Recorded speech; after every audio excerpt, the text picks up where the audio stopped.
வருடத்தின் வாக்குத்தத்தம் ஒரு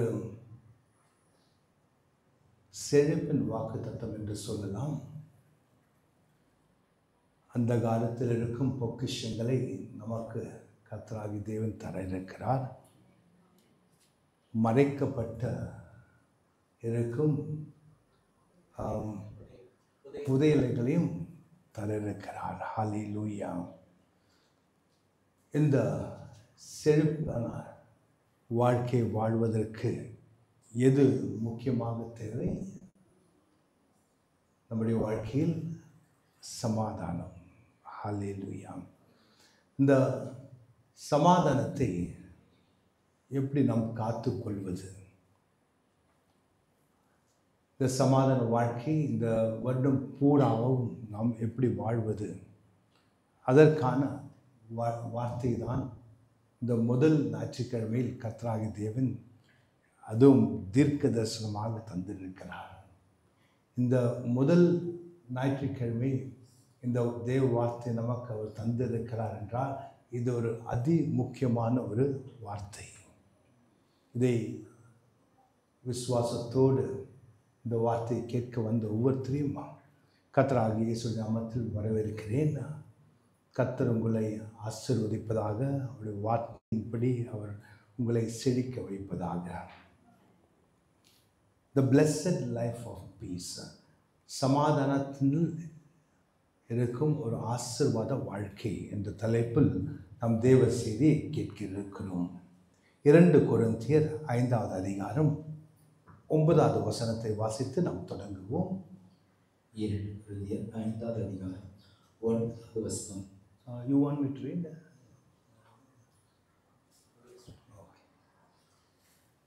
அதன் நிமித்தமே நாம் சரீரத்தில் குடியிருந்தாலும் குடியிராமல் போனாலும் அவருக்கு பிரியமாய்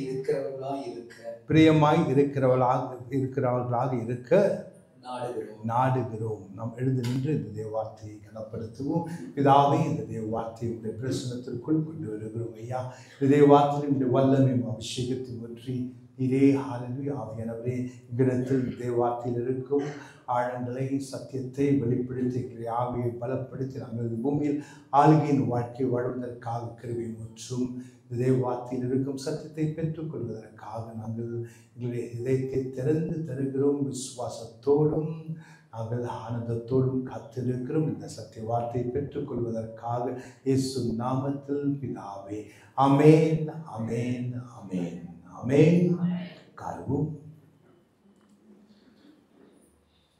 அதன் நிமித்தம் நாம் சரீரத்தில் குடியிருந்தாலும் குடியிராமல் போனாலும் அவருக்கு பிரியமானவர்களாக இருக்க நாடுகிறோம்.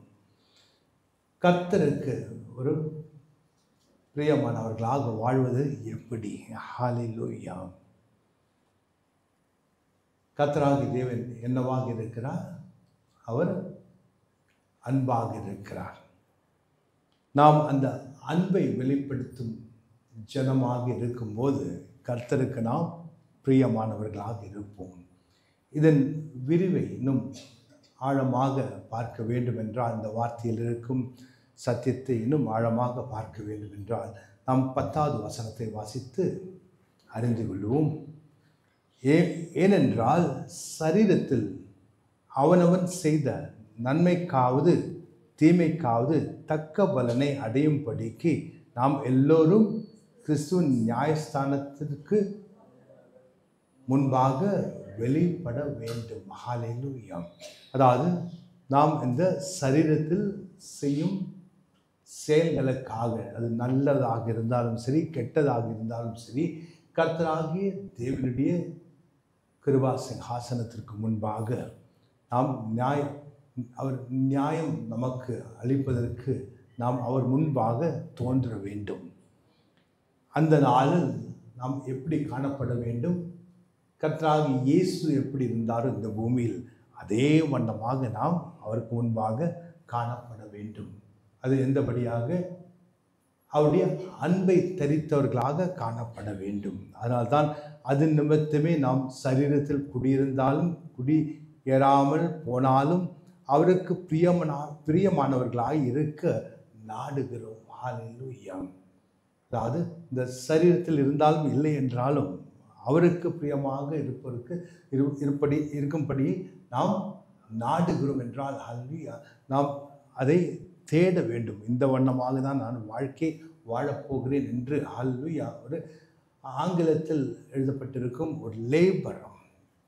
ஹல்லேலூயா. லேபர்னா ஒரு பிரயாசம். Wherefore we labor whether present or absent we may be accepted of him. அதாவது இந்த பிரயாசப்படுவோம். ஹல்லேலூயா. நம் அன்பில் வாழ்வதற்கு ஒரு பிரயாசம் இருக்கிறது. ஹல்லேலூயா. வெறுப்பதற்கு பிரயாசம் இல்லை. ஹல்லேலூயா. ஆனால் அன்பில் செயல்படுவதற்கு ஒரு பிரயாசம் இருக்குது. ஏன்? நாம் இந்த பூமியில் பிறந்தது பாவத்தில் பிறந்தோம்.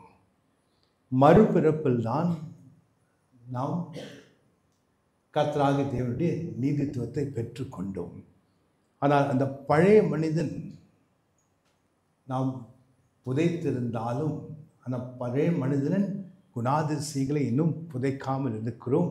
அது எப்படி? அது பிரயாசத்தின் வழியாக தான் அந்த அந்த மனதில் இருக்கும் அந்த பழைய மனிதனின் எண்ணங்கள் அகற்றப்படும்.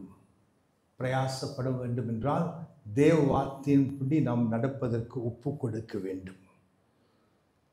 பரிசுத்தமான வாழ்க்கை வாழ்வது ஒரு சாதாரணமான ஒரு லேசான காரியம் அல்ல. ஹல்லேலூயா. இந்த துர்மார்க்கத்தில் இருக்கும் இந்த பூமியில் நாம் ஒரு பரிசுத்தவான்களாக வாழ்வதற்கு பிசாசானவன் பல தடையை கொண்டு வருகிறான். பல என்னது டெம்டேஷன், அதாவது சோதனைகளை கொண்டு வருகிறான் நம் முன்பாக. எப்படியாவது நம்மை வீழ்த்து விட வேண்டும் என்று அவன் வஞ்சனையை செய்கிறான். ஏன்? நாம் அவனுடைய பிடியிலிருந்து வெளியே வந்து விட்டோம். திரும்பி அவனுடைய ஆளுகைக்குள் வர வேண்டும் என்றால் நம்முடைய வாழ்க்கையில் பாவம் இருந்தால்தான் அந்த பிசாசுடைய பிடிக்குள் போக முடியும். ஆனால் முடிந்த எல்லா அந்த சூத்து தந்திரங்களும் அவன் செய்வான் நம்மை வீழ்த்துவதற்காக. அதாவது பெரிய காரியங்கள் செய்து வீழ்த்த முடியாது என்றாலும், அதாவது நாம் நினைத்து கொண்டிருக்கலாம் ஒரு சிறிய காரியம் என்று. இது நாம் ஒருத்தரை இடத்தில் கோபப்பட்டு பேசுவதும், அதாவது வெறுப்பதும் ஒரு சாதாரண விஷயம், ஒரு சிறு விஷயம் என்று நினைத்து கொள்ளலாம். ஆனால் கர்த்தராகிய தேவன் முன்பாக அது ஒரு பெரிய விஷயம். நாம் ஆவியானவரை துக்கிக்கிறோம். நம்முடைய இதயத்தில் வெறுப்பு இருந்தால், அதாவது கசப்புணர்ச்சி இருந்தால் உடனடியாக ஆவியானவர் துக்கப்படுகிறார். ஆவியானவர் செயல்பட முடியாது. அந்த நேரத்தில் தான் நாம் கர்த்தராகிய தேவனுடைய சாயலை விட்டு விலகுகிறோம். அவர் நம்மை அவருடைய சாயலாகவும் ரூபமாக இருக்கிறோம். ஆனால் சாயலாக மாற்றுவதற்கு அவருடைய வார்த்தை தான் நம்மை மாற்ற முடியும். அவருடைய சாயலாக மாறுவது நம்முடைய சொந்த பிரயாசம். யாரும் ஒன்றும் செய்ய முடியாது. கர்த்தராகிய தேவனே நம்மை அவருடைய சாயலாக மாற்ற முடியாது. இது நாம் பிரயாசப்பட்டால் மட்டும்தான் கர்த்தராகிய இயேசுவை போல் நாம் மாற முடியும். ஹல்லேலூயா. அதற்கு தான் தேவ வார்த்தை தேவை. நாம் ஏன், அதாவது எப்படி உடல் பயிற்சி செய்கிறோமோ அதே வண்ணமாக ஆவிக்குரிய பயிற்சி இருக்கிறது. அந்த ஆவிக்குரிய பயிற்சி தான் நாம் தேவ அன்பில் நடப்பது. எப்படி உடல் பயிற்சியும் ஒரு காலகட்டம் கடந்த பிறகுதான் அது அந்த உடலில் அந்த ஒரு மாற்றத்தை காண முடியுமோ, அதே வண்ணமாக நம்முடைய வாழ்க்கையிலும் நம்முடைய அந்த மாற்றத்தை காண வேண்டும் என்றால், அந்த அன்பின் சாயலை காண வேண்டும் என்றால் சில நேரம் ஆகலாம். ஆனால் நாம் சோர்ந்து போகக்கூடாது. எப்படியும் நான் தேவ சாயலாக மாறுவேன், இயேசுடைய சாயலாக மாறுவேன், அப்படி வார்த்தைக்கு ஒப்பாக நடப்பேன். எவ்வளவுதான் நாம் விழுந்தாலும் கர்த்தர் நம்மை தூக்கி எடுப்பார். ஏன் நாம் பிரயாசப்படுகிறோம்? அதுதான் பிரயாசம். அதாவது ஒரு சுலபமான காரியத்தை செய்வதற்கு பிரயாசம் தேவையில்லை. ஆனால் ஒரு கடினமான காரியம் செய்வதற்கு தான் பிரயாசம். அதாவது இந்த சிறு கிளாஸை தூக்குவதற்கு அவ்வளோ பிரயாசம் தேவையில்லை. இதே ஒரு 20 கேஜி ஒரு வெயிட்டு தூக்கணும்னா பிரயாசப்பட்டு தூக்க வேண்டியிருக்கும். அதே வண்ணமாக தான் அன்பில் நடக்க வேண்டும் என்றால் அது ஒரு பிரயாசம். நாம் எப்படி வேண்டாலும் நம்முடைய மனதுக்கு ஏற்ற வண்ணமாக நடக்க வேண்டும் என்றால் அது ஒரு சுலபமான காரியம். அதற்கு எந்த ஒரு கட்டுப்பாடும் இல்லை. ஆனால் அன்பில் நடப்பதற்கு கட்டுப்பாடு இருக்கிறது. நான் எப்படி தான் இருப்பேன், இதை பேச மாட்டேன், இதை சொல்ல மாட்டேன், இந்த வண்ணமாக என்னுடைய வார்த்தை பிறரை ஹர்ட் செய்யாது, அதாவது அவர்களுக்கு துக்கம் வரவழைக்காது. ஹல்லேலூயா. நாம் வேதனை கொண்டு வர மாட்டேன். ஹல்லேலூயா. அதாவது மனிதர்களுடைய செயலில் என்ன இருக்க வேண்டும்? ஒரு கைண்ட்னஸ், தயவு. இன்னொரு மனிதனை பார்த்து பேசும்போது ஒரு தயவு இருக்க வேண்டும். அதாவது ஏதாவது ஒரு காரியத்தை அவர்கள் செய்தால் அவர்களை பார்த்து சிரித்தாவது நாம் அவர்கள் நன்றி சொல்ல ஒரு ஹிருதயம் இருக்க வேண்டும். அது செய்கிறது அவர்களுடைய கடமை நினச்சிருக்காங்க நிறைய பேர். அது யாராவது ஒரு காரியத்தை செய்தால் ஒரு கேட் டோர், நம்ம போகும்போது ஒரு டோர் யாராவது ஓப்பன் பண்ணி விட்டால் கூட அவங்க போகும்போது சரி அவங்க நீங்கள் முன்னாடி போங்கன்னு சொன்னால் கூட அது சட்டை கூட பண்ணாமல் அது போகிறோம். அவங்களுக்கு ஒரு தேங்க்யூ கூட சொல்கிறேன், நன்றின்னு கூட சொல்கிற எண்ணம் இல்லை. ஏன் எல்லாத்தையும் நான் இது எனக்காக யாராவது எது செய்தாலும் அதை பற்றி நான் கவலைப்பட மாட்டேன் சொல்லி போயிருக்கோம். ஆனால் இது குடும்பத்தில் சிறு வயதிலிருந்தே பிள்ளைகளுக்கு கற்றுக் கொடுக்க வேண்டிய ஒரு காரியம். அது செயலாக மாற வேண்டும். இப்பொழுது நாம் யாராவது அதில் அந்த வண்ணமாக இருந்தால் நம்முடைய பெற்றோர்கள் நம்மை திருத்தவில்லை, நமக்கு அந்த காரியத்தை சொல்லிக் கொடுக்கவில்லை. யாராவது ஒரு காரியத்தை செய்தால் நன்றி சொல்லணும். அது யாராவது பார்த்து பேசும்போது கோபத்தில் கூட அது சிரித்து பேசணும், அன்பில் பரிமாறணும், யாரையும் துக்கப்படுத்தக்கூடாது. இதெல்லாம் பெற்றோர்கள் சொல்லிக் கொடுக்க வேண்டிய காரியம். இது தேவ வார்த்தையின் கூட வர வேண்டிய காரியம் இல்லை. இது சராசரி ஒரு மனிதன் அவருடைய பிள்ளைகளுக்கு, அவர் கிறிஸ்துக்கள் இருந்தாலும் சரி இல்லை என்றாலும் சரி, அவர்களுக்கெல்லாம் கற்றுக் கொடுக்க வேண்டிய காரியம். ஆனால் இந்த பூமியில் அதை யாரும் கற்றுக் கொடுப்பதில்லை. அதனால் சில குடும்பத்தில் கற்றுக் கொடுக்கிறார்கள், சில ஸ்கூலும் கற்றுக் கொடுக்கிறார்கள். முதல்ல எடுத்தோடனே இந்த ஃபஸ்ட் ஸ்டாண்டர்டில் கொடுத்து தேங்க்யூ சொல்லு தான் கற்றுக் கொடுக்குறாங்க. சில டீச்சர்ஸ் எல்லாம் அதுக்கு கொஞ்சம் முக்கியத்துவம் கொடுக்குறாங்க. அது அன்பில் செயல்படுவதற்கு பிரயாசம் தேவை. ஹல்லேலூயா. எதனால் பிரயாசம் தேவை? நாம் இந்த பாவத்தில் நாம் பிறந்ததுனால். ஹல்லேலூயா. ஏன் நமக்கு அன்பின் சாயலே இல்லை. இந்த சாயல் நமக்கு வர வேண்டும் என்றால் நாம் கர்த்தருடைய வார்த்தையின்படி செயல்பட்டு அந்த சாயலை நமக்குள் வரவழைக்க வேண்டும். அது தொடர்ந்து செய்யும் போதுதான் அந்த சாயல் நமக்கு வரும். எபேசியர் 3வது அதிகாரம் 16வது வசனத்தை வாசிக்கும் போது, எபேசியர் 3வது அதிகாரம் 16வது வசனம், தமிழின் 19 கடைசி பாகம். அவர் நமது மகிமையினுடைய ஐஸ்வர்யத்தின்படியே உங்களுக்கு அனுகிரகம் பண்ண வேண்டும் என்று நீங்கள் அவருடைய ஆவியினாலே உள்ளான மனுஷனில் வல்லமையாய் பலப்படவும். ஹல்லேலூயா. அவருடைய ஆவியின்படி உங்களுடைய உள்ளான மனுஷன் வல்லமையாக பலப்படவும். ஹல்லேலூயா. ஆவியானவர் நமக்குள் வரும்போது எதை நமக்குள் ஊற்றுகிறார்? ரோமர் 5:5 வாசிக்கிறோம். ஆவியானவர் வந்தபோது நமக்குள் அவர் தேவ அன்பை அவர் நமக்குள் ஊற்றுகிறார். அந்த அன்பை ஊற்றும் போதுதான் நமக்குள் நம்முடைய ஆவி பலப்படுகிறது. ஹல்லேலூயா. உள்ளான மனிதன் பலப்படுகிறான். அதாவது வார்த்தை, சத்திய வார்த்தை நம்முடைய ஆவியை பலப்படுத்துகிறது என்றால் அதற்கு அர்த்தம் என்ன? அன்பு அந்த வார்த்தை என்பது தேவ வார்த்தை என்பது அன்பின் வார்த்தை. அந்த அன்பின் வார்த்தை நமக்குள் வரும்போது தான் நம்முடைய உள்ளான மனிதன் பலப்படுகிறான். அதற்கு நேர்மாறாக வெறுப்பு, பொறாமை, பெருமை இருந்தால் அது ஒரு பிரயோஜனம் இல்லாத ஒரு ஆவி அது. ஆனால் ஒரு நல்ல ஆவி என்ன செய்யும்? அந்த பெருமை இருக்காது, பொறாமை இருக்காது, வெறுப்பு இருக்காது, கோபம் இருக்காது. அந்த ஆவியில் கர்த்தராகிய தேவனுடைய சாயலை பார்க்க முடியும்.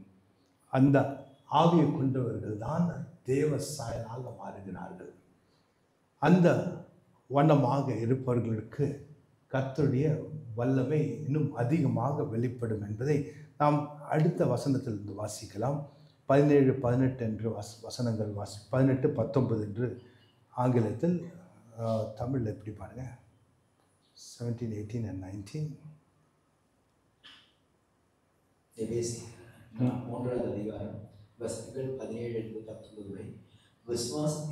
விசுவாசத்தினாலே கிறிஸ்து உங்கள் இருதயங்களில் வாசமாய் இருக்கவும் நீங்கள் அன்பிலே வேரூன்றி நிலை பெற்றவர்களாகி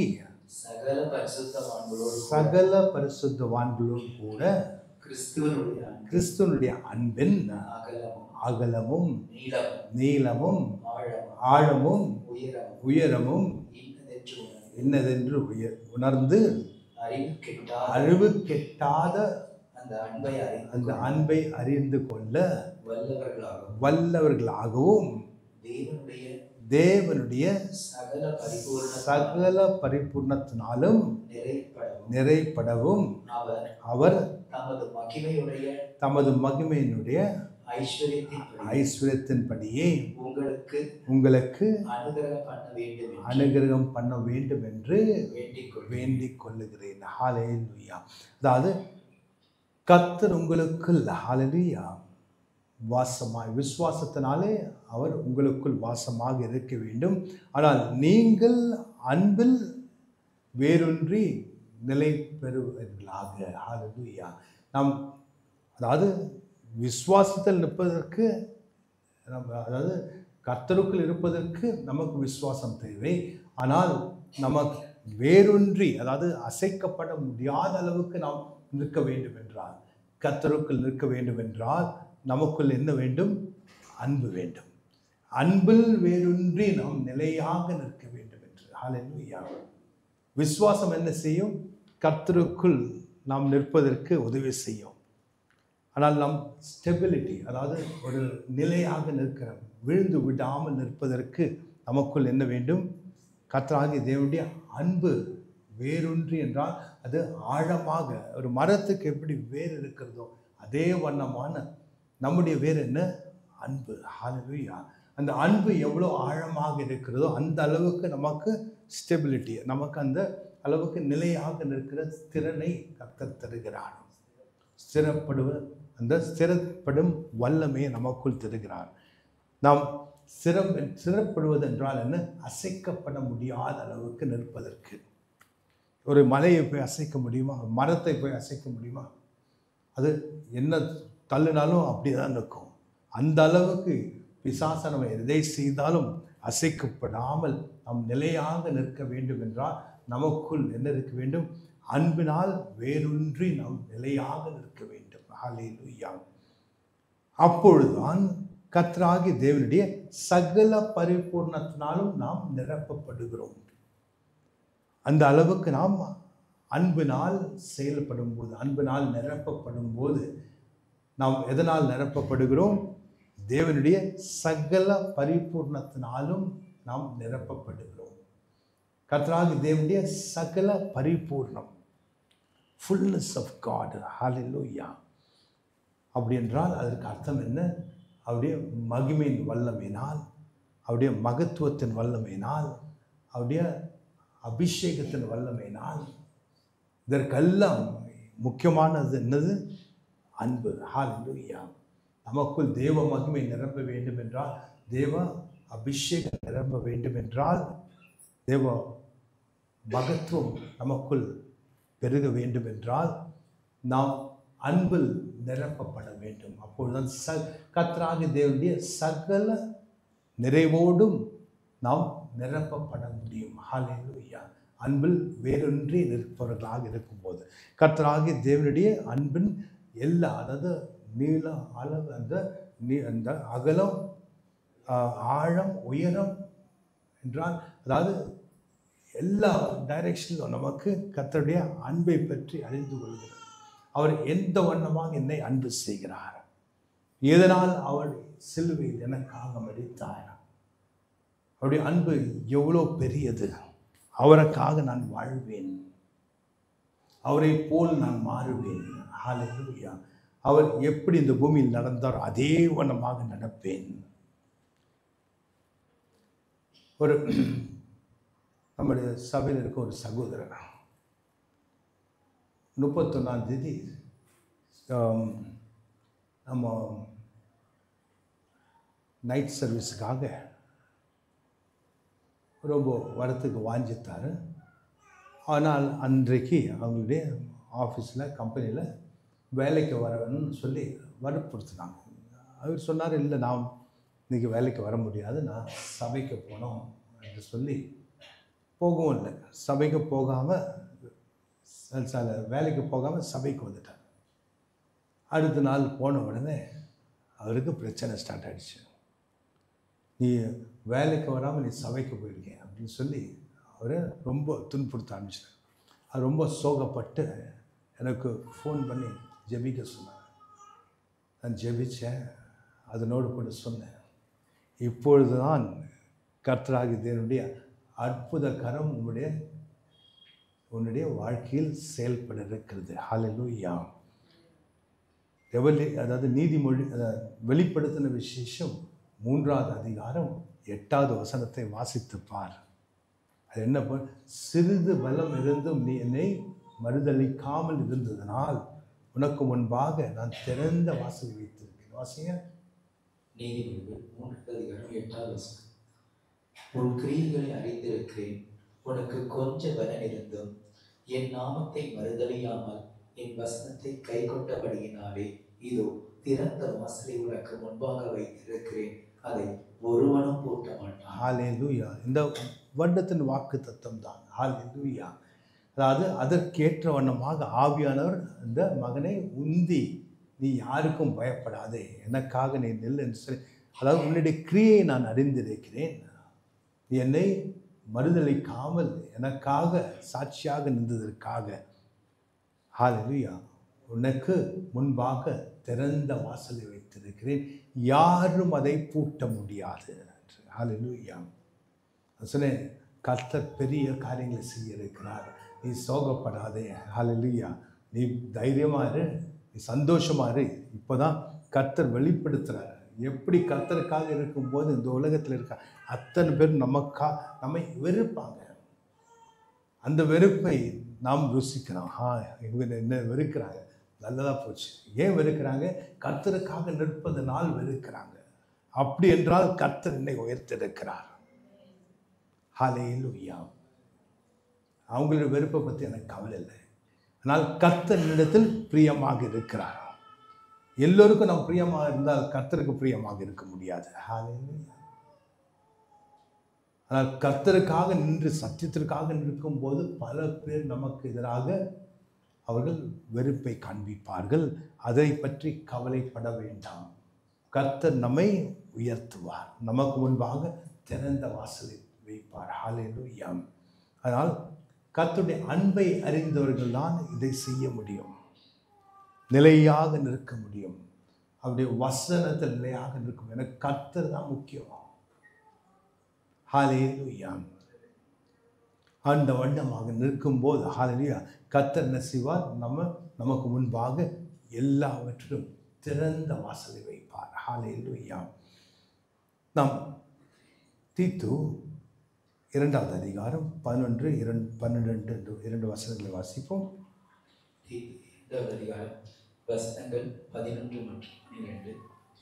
ஏனெனில் எல்லா மனுஷனுக்கும் ரட்சிப்பை அளிக்கத்தக்க தேவ கிருபையானது பிரசன்னமாகி நாம் அவபக்தியும் லௌகிக இச்சையும் வெறுத்து தெளிந்த புத்தியும் நீதியும் தேவ பக்தியும் உள்ளவர்களாய் இவ்வுலகத்திலே ஜீவனம் பண்ணி. ஹல்லேலூயா. அதாவது எனில் எல்லா மனுஷரும் ரட்சிப்பை அளிக்கத்தக்க தேவ கிருபையானது பிரசன்னமாகி. ஹல்லேலூயா. தேவ கிருபை ஹல்லேலூயா நம் மீது இறங்கினதனால் நாம் ரட்சிப்புக்குள் வந்திருக்கிறோம். ஹல்லேலூயா. அவருடைய கிருபை எப்பொழுது வந்து இறங்குகிறது?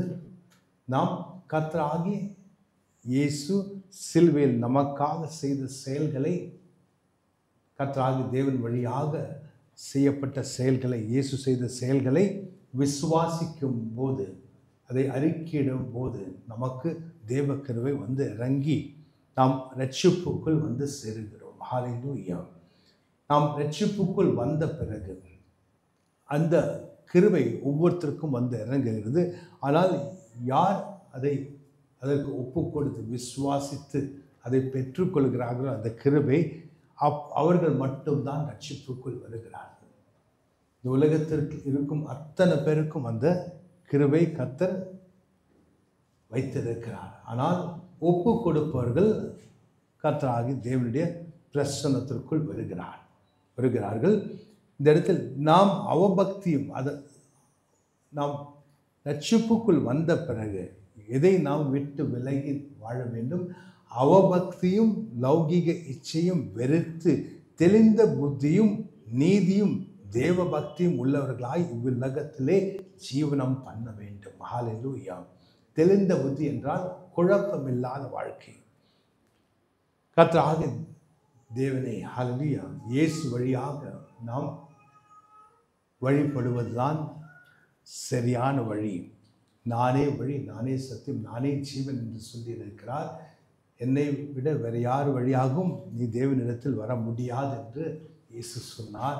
இது தெளிவாக இருக்கும்போது நம்முடைய மனதில் குழப்பம் இருக்காது. 4 பேர் 4 காரியங்களை சொல்லுவார்கள். ஆனால் வசனத்தில் தேறினவர்களாக இருக்கும்போது, நாம் பலப்பட்டவர்களாக இருக்கும்போது நம்முடைய மனதில் குழப்பம் இருக்காது. குழப்பத்திற்கு காரணம் என்ன? பிசாசானவன் தான் குழப்பத்தை கொண்டு வருவான். அவனுடைய இந்த உலகத்தில் இருக்கும் ஆட்கள் பேசுகிற பேச்சை நாம் கேட்டுக்கொண்டிருந்தால் நமக்கு 4 பேர் 4 விதமாக சொல்வார்கள். குழப்பம்தான் வரும். ஆனால் கர்த்தருடைய வார்த்தை என்ன செய்யும்? ஒரே ஒரு காரியத்தை தான் சொல்லும். நம்ம எவ்வளோ வாட்டி எங்கே வாசித்தாலும் அந்த காரியத்திற்கு பதில் ஒரே ஒரு பதிலாக தான் இருக்கும். அதுதான் சத்திய வார்த்தை. சத்திய வார்த்தை என்ன செய்யாது? அது மாறாது. அது அப்படியே தான் இருக்கும். ஹல்லேலூயா. அது எவ்வளோ வருடம் கழித்தாலும் சரி, அந்த வார்த்தை மாறாத வார்த்தை. நேற்றைக்கும் இன்றைக்கும் என்றென்றைக்கும் மாறாத வார்த்தை. ஹல்லேலூயா. இயேசு நேற்றைக்கும் இன்றைக்கும் இன்றைக்கும் என்றென்றைக்கும் மாறாதவர். ஏன்? அவர் வார்த்தையாக இருந்தவர். அவர் நமக்கு மாம்சமாக வந்து பிறந்தவர். ஹல்லேலூயா. என்றென்றைக்கும் மாறாதவர். ஏன்? வார்த்தை என்றென்றைக்கும் மாறாது. 2000 வருடம் முன்பாக இருந்தவர்களும் இதை தான் விசுவாசித்தார்கள், அற்புதத்தை கண்டார்கள். இன்றைக்கும் நாம் அதை விசுவாசித்தால் நீ தேவ மகிமை காண்பாய் என்ற வார்த்தையின்படி நாம் இன்றைக்கும் அந்த அற்புதங்களை, அவருடைய நன்மைகளையும் புசித்து கொண்டிருக்கிறோம். அதே வண்ணமாக எப்ராம் எப்படி பெற்றுக்கொண்டாரோ, தாவீது எப்படி பெற்றுக்கொண்டாரோ, பவுல் அப்போஸ்தலன் எப்படி பெற்றுக்கொண்டாரோ, அதே வண்ணமாக தான் நாமும் இன்றைக்கும் அதே வார்த்தை விசுவாசித்து பெற்றுக்கொள்கிறோம். அதான் சத்திய வார்த்தை. இதில் கர்த்தர் என்ன சொல்லுகிறார்? நாம் ரட்சிப்புக்குள் வந்த பிறகு ஹல்லேலூயா எப்படி இருக்க வேண்டும்? தேவ பக்தியாக இருக்க வேண்டும், நீதித்துவத்தில் இருக்க வேண்டும். என்றால் அதற்கு அர்த்தம் என்ன? தேவ வார்த்தையின் வழியில் நாம் நடப்பவர்களாக இருக்க வேண்டும், தேவ பக்தியும் உள்ளவர்களாக இருக்க வேண்டும். இவ்வுலகத்திலே நாம் அந்த வண்ணமாக ஜீவனம் பண்ண வேண்டும். தெளிந்த புத்தியும் நீதியும் தேவ பக்தியும். தெளிந்த புத்தியும் நீதியும் தேவ பக்தியும். நாம் ரட்சிப்புக்கு வந்த பிறகு இந்த 3 காரியங்கள் இருந்தால் நம்முடைய வாழ்க்கையில் என்ன இருக்கும்? சமாதானம் இருக்கும். தெளிந்த புத்தி, நீதி, தேவ பக்தி.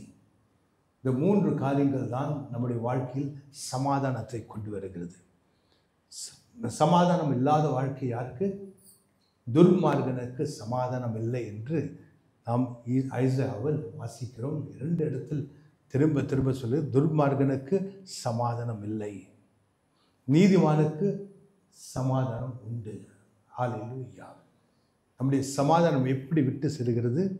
நம் தேவ வார்த்தை விசுவாசிக்காமல் நம்முடைய சொந்த மனதின்படி காரியங்களை செய்யும்போது அந்த காரியத்தில் நமக்கு சமாதானம் இருக்காது. இந்த இடத்தில் வெற்றியும் இருக்காது, சமாதானம் இருக்காது.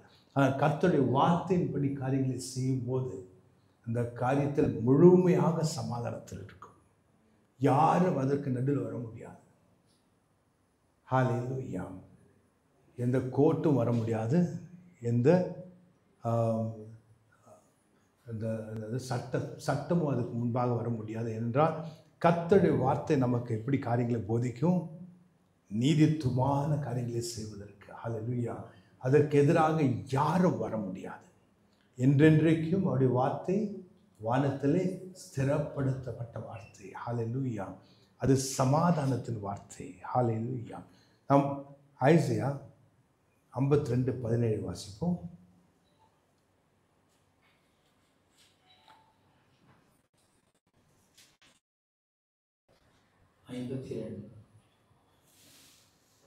சாரி 32:17. ஏசாயா 32வது அதிகாரம் 17வது வசனம். நீதியின் கிரியை சமாதானமும் நீதியின் பலன் என்றென்றும் உள்ள அமலிக்கையும் சுகமும் ஆம். அதாவது நீதியின் கிரியை, அதாவது நீதித்துவத்தில் நாம் நடந்தால் அதற்கு ஹல்லேலூயா அந்த கிரியைக்கு என்ன கிடைக்கும்? சமாதானம், குழப்பம் அல்ல. ஹல்லேலூயா. நீதித்துவம் என்றால் தேவ வார்த்தையின்படி காரியங்களை நம்முடைய கிரியைகளை நாம் செய்யும் போது அந்த கிரியைகளில் என்ன கிடைக்கும்? சமாதானம். ஹல்லேலூயா. நிச்சயமாக இருக்கலாம். தேவ அன்பில் நடக்க சொன்னால் அது தேவ அன்பில் நடந்தால் அந்த இடத்தில் சமாதானம் இருக்கும். எதற்காக தேவன் இதை நமக்கு போதிக்கிறார்? நம்முடைய வாழ்க்கை ஆசீர்வாதமான வாழ்க்கையாக மாற வேண்டும் என்றால் நாம் சமாதானத்தில் இருக்க வேண்டும். அந்த சமாதான வாழ்க்கை நம்முடைய வாழ்க்கையில் வர வேண்டும் என்றால் நாம் தேவ அன்பில் செயல்பட வேண்டும். இதெல்லாம் கனெக்டட் தான், ஒவ்வொன்றும் லிங்க் இருக்கு. நாம் தேவ வார்த்தையின்படி காரியங்களை செய்யும்போது நம்ம எல்லா காரியங்களும் தேவ அன்பின்படி தான் செய்வோம், நீதித்துவத்தின்படி தான் செய்வோம். அந்த இடத்தில் நமக்கு என்ன இருக்குது? செழிப்பு இருக்கிறது. நீதியின் கிரியை சமாதானமும் நீதியின் பலன் என்றும் உள்ள அமலிக்கையும் சுகமும். அமலிக்கை என்றால் எந்த ஒரு குவைட்னஸ், அதாவது எப்படி ஒரு நம்ம சத்தமில்லாத ஒரு இடத்துல குவைட்டாக போய் உட்காருவோம், அந்த மாதிரி நாம் அமர்ந்திருக்கும்போது எந்த ஒரு குழப்பம் இல்லாத ஒரு இடம். நீதியின் பலன். ஹல்லேலூயா. அதாவது நீதி என்ன நமக்கு பலனாக தருகிறது? அமலிக்கையும் சுகமும். ஹல்லேலூயா. நம்முடைய வாழ்க்கையில் அமலிக்கையும் சுகத்தையும் தருவது நீதி. அதனுடைய எஃபெக்ட், அதாவது அது தரக்கூடிய ஒரு பலன். ஹல்லேலூயா. நீதியின் கிரியை சமாதானம், ஆனால் நீதியின் பலன் என்னது? அமலுக்கையும் சுகமும். ஹல்லேலூயா. இந்த 54:10 வாசிப்போம். ஏசாயா 54வது அதிகாரம் 10வது வசனம்.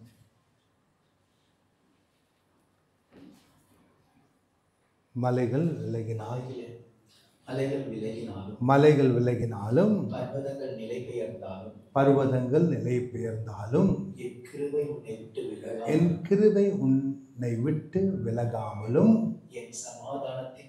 என் சமாதானத்தின் உடன்படிக்கை நிலை பெயராமலும் இருக்கும் என்று உன்மேல் மனதுருகிற கர்த்தர் சொல்லுகிறார். ஹல்லேலூயா. அதாவது மலைகள் விலகினாலும் பர்வதங்கள் நிலை பெயர்ந்தாலும் என் கிருபை உன்னை விட்டு விலகாமலும் என் சமாதான உடன்படிக்கை நிலை பெயராமலும் இருக்கும் என்று உன்மேல் மனதுருகிற கர்த்தர் சொல்லுகிறார். ஹல்லேலூயா. அதாவது covenant of peace, அதாவது சமாதானத்தின் உடன்படிக்கை. யாரிடத்தில் சமாதானம்? கர்த்தராகிய தேவனிடத்தில் சமாதானம். இந்த சமாதானத்தின் உடன்படிக்கை என்றால் மனிதருக்குள் இருக்கும் சமாதானத்தை பற்றி சொல்லவில்லை. கர்த்தர் சிலுவையில் நமக்காக, கர்த்தராகிய இயேசு சிலுவையில் நமக்காக தேவனிடத்தில் ஒரு சமாதானத்தை ஏற்படுத்தினார். நம்முடைய பாவத்தை சுமந்து தீர்த்து அவருடைய நீதித்துவத்தை நமக்கு தந்து, இனிமேல் நாம் கர்த்தருடைய வார்த்தைக்கு புறம்பான காரியங்களை செய்யாமல் தேவ வார்த்தைக்கு கீழ்ப்படுகிற ஜனமாக வாழ வேண்டும் என்று நம்மை மாற்றி தேவனிடத்தில் ஒரு சமாதானத்தை ஏற்படுத்தினார். அந்த சமாதான உடன்படிக்கை தான் இந்த இடத்தில் நாம் வாசிக்கிறோம். அந்த சமாதான உடன்படிக்கை நம்மை விட்டு என்ன சொல்கிறார்? என் சமாதானத்தின் உடன்படிக்கை நிலை பெயராமலும் இருக்கும். என் சமாதானத்தின் உடன்படிக்கை, கர்த்தராகிய தேவன் சொல்ல, என் சமாதானத்தின் உடன்படிக்கை. ஹல்லேலூயா. covenant of peace, அதாவது எனக்கும் உனக்கும் ஒரு ஒப்பந்தம் இருக்கிறது. என்ன ஒப்பந்தம்? சமாதானத்தின் ஒப்பந்தம். ஹல்லேலூயா. கர்த்தராகிய இயேசு சிலுவையில் நம்முடைய சமாதானத்திற்காக அவர் என்ன செய்தார்? நம்முடைய நிந்தைகளை அவர் அனுபவித்தார் என்று வாசிக்கிறோம். இனிமேல் நம்முடைய வாழ்க்கையில் எந்த நிந்தையும் இருக்காமல் இருப்பதற்கு அவர் என்ன செய்தார்? நம்முடைய நிந்தைகளை அவர், அந்த பனிஷ்மெண்ட்டை அவர் ஏற்றுக்கொண்டார். ஏன்? நம்முடைய வாழ்க்கையில் சமாதானம் இருப்பதற்காக, நமக்கும் தேவனுக்கும் சமாதானம் உண்டாவதற்காக தான் கர்த்தராகிய இயேசு நம்முடைய எல்லா பாவத்தையும் சுமந்து தீர்த்தார். அவருடைய நீதித்துவத்தை நமக்கு தரித்தார். இனிமேல் பாவம் செய்யாதே, தேவ வார்த்தையின்படி நடந்து நீதித்துவத்தில் நட என்று சொல்லி கர்த்தராகிய தேவன் என்ன சொல்லுகிறார்? என்னுடைய உடன்படிக்கை, சமாதானத்தின் உடன்படிக்கை நிலை பெயராது, உன்னை விட்டு விலகாது. இதில் நான் ஸ்ட்ராங்காக இருக்க, அந்த சமாதானத்தை உடன்படிக்கை விட்டு நான் விலக மாட்டேன். யார் விலகிறது? நாம் தான் விலகிறோம். கர்த்தராகிய தேவன் என் சமாதானத்தின் உடன்படிக்கை நிலை பெயராமலும் இருக்கும் என்று உன் மனதுருகிற கர்த்தர் சொல்லுகிறார். இந்த சமாதானத்தின் உடன்படிக்கை நமக்கு தேவனோடு இருக்கும்போது நம்முடைய வாழ்க்கையில் ஆசீர்வாதம் இருக்கும், செழிப்பு இருக்கும். ஆனால் அவருடைய வார்த்தையின்படி நடக்க வரையும் தான் அந்த உடன்படிக்கையில் நாம் நிலையாக நிற்க முடியும். அந்த வார்த்தையின்படி நடக்கும்போது அவருடைய அன்பில் நடக்க வேண்டும். அவருடைய அன்பில் நடக்கும்போது அவருடைய வார்த்தையில் நடக்கிறோம். அவருடைய வார்த்தையில் நடக்கும்போது அவருடைய சமாதானத்தின் உடன்படிக்கையில் நடக்கிறோம். அப்பொழுது நம்முடைய வாழ்க்கையில் எல்லா செழிப்பையும் நாம் காண்கிறோம். நீ கர்த்தராகிய தேவனுக்கு, உன்னுடைய வழிகள் கர்த்தராகிய தேவனுக்கு பிரியமாக இருந்தால் உன்னுடைய சத்ரும் உன்னிடத்தில் சமாதானமாக இருக்கும் என்று நீதிமொழிகள் 16வது அதிகாரம் 7வது வசனத்தில் வாசிக்கிறோம். ஹல்லேலூயா. அதாவது உன்னுடைய சத்ரும் உன்னிடத்தில் சமாதானமாக இருப்பார்கள். ஹல்லேலூயா. ஏன்? உன்னுடைய வழிகள் கர்த்தராகிய தேவனுக்கு பிரியமாக இருக்கிறது. ஹல்லேலூயா.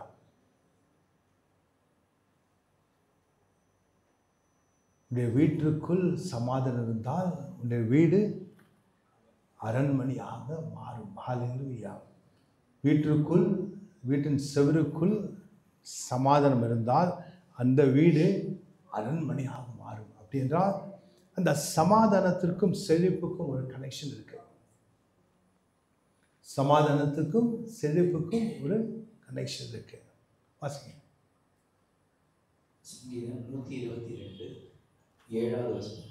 உன் அலங்கத்திற்குள் சமாதானமும், உன் அலங்கத்திற்குள் சமாதானமும், உன் அரண்மனைக்குள்ளே, உன் அரண்மனைக்குள்ளே சுகமும் இருப்பதாக, சுகமும் இருப்பதாக. அதாவது உன் அலங்கத்திற்குள், உன்னுடைய வீட்டிற்குள் சமாதானம் இருந்தால் அதே நான் அரண்மனையாக ஆக்குவேன் என்று சொல்கிறார். ஹல்லேலூயா. அந்த வீட்டிற்குள் இருக்கும் சமாதானம் உன்னுடைய அந்த வாழ்க்கையில் இருக்கும் செழிப்பை வெளிப்படுத்தும். ஹல்லேலூயா. எவ்வளவுக்கு எவ்வளோ இந்த வீட்டுக்குள்ள சமாதானத்தோடு இருந்தால் கர்த்தர் என்ன செய்கிறார்? அந்த வீட்டை அரண்மனை போல் செழிக்க செய்கிறார். ஹல்லேலூயா. நம்முடைய செழிப்புக்கு முக்கியமானது என்னது? நம்முடைய வீட்டிற்குள் இருக்கும் சமாதானம். அந்த வீட்டில் சமாதானம் இருக்க வேண்டும் என்றால் என்ன தேவை? நாம் தேவ அன்பில் நாம் வெளிப்பட வேண்டும். நம்முடைய செயல்கள் தேவ அன்பில் வெளிப்பட வேண்டும். ஹல்லேலூயா. அதனால் இந்த வருடம் கர்த்தர் நம்மை பெரிதாக ஆசீர்வதிக்க இருக்கிறார்.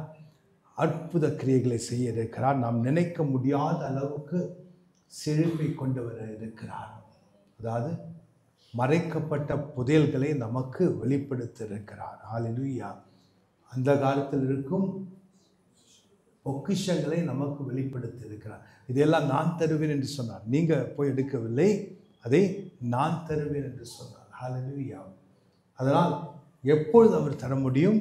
நம்முடைய வாழ்க்கையில் சமாதானம் இருக்கும்போது. நம்முடைய வாழ்க்கையில் நாம் சமாதானத்தை காத்துக்கொள்வது தான் இந்த வருடத்தின் ஒரு முக்கியமான ஒரு வேலை நமக்கு. The blessed life of peace. Hallelujah. அதாவது சமாதானத்தினால் வெறும் ஒரு ஆசீர்வாத வாழ்க்கை என்ற தலைப்பில் இந்த முதல் ஞாயிற்றுக்கிழமை கர்த்தர் ஹல்லேலூயா உரைத்திருக்கிறார். இதன்படி நீ காரியங்களை செய்தால் இந்த முழு வருடம் உன்னுடைய வாழ்க்கை செழிப்பாக மாறும். ஹல்லேலூயா. அதனால் இதை மறக்காமல் இதை என்ன செய்யணும்? ஒரு ஃப்ரேம் போட்டு வச்சுக்கோங்க. The blessed life of peace. ஹல்லேலூயா. சமாதானத்தால் வெறும் ஒரு ஆசீர்வாத வாழ்க்கை. ஹல்லேலூயா. இதன்படி காரியங்கள் நம்முடைய வாழ்க்கையில் நீங்கள் அடுத்த 1ஆம் தேதி ஜனவரிக்குள்ள 2026 பாருங்கள், இந்த சமாதானத்தை காத்த எப்படி உங்களுடைய வாழ்க்கை மாறி இருக்கும் என்று நீங்கள் சாட்சியாக நிற்க வேண்டும். கர்த்தர் முன்பாக நம்ம எழுந்து நிற்போம். பிதாவே ஸ்தோத்திரம் ஐயா. ஹல்லேலூயா.